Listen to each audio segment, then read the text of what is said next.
Ang layunin ng Alpha Kappa Rho is, una sa lahat is mabago yung pananaw ng ibang tao sa salitang kapatiran.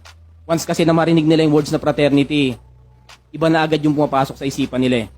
O, nandiyan na yung gulo, mga nagdodroga, inuman lang yan, tambay sa kalye.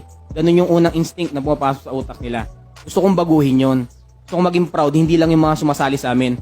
Ultimo mga magulang nila na hindi magsisi na pag pinapagalitan yung bata, di ba, madalas.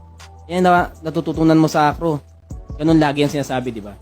Gusto ko maging proud sila na yung anak nila membro ng isang kapatiran na hindi pasaway sa komunidad. Nakakatulong. Sa ngayon, napakaganda ang relasyon namin sa pamahalaan. Kasi hindi sila nag-hesitate na tulungan kami o kaya tumugon sa mga panawagan namin tulong. Parang mabilis ng response. Kada hihingi kami ng tulong, dahil nakikita naman siguro nila na maganda naman yung pinatutunguhan na ng tulong nila. Parang ikaw, halimbawa magbibigay ka ng tulong, siyempre kailangan mong i-assure na yung tulong na ibibigay mo is may magandang patutunguhan. Parang ganun din sa kanila. Nakikita nila na well-deserved naman kaming tulungan, then mapupunta na, magbibinipisyo naman yung nakakarami sa aming gagawin. Maganda relasyon namin.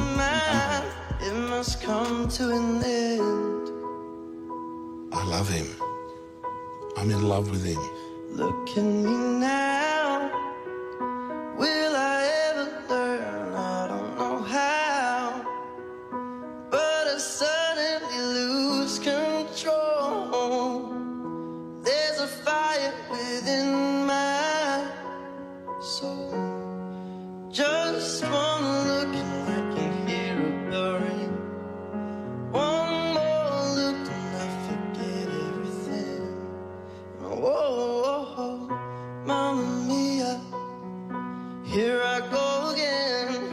My mind, how can I resist you? Mamma Mia, does it show?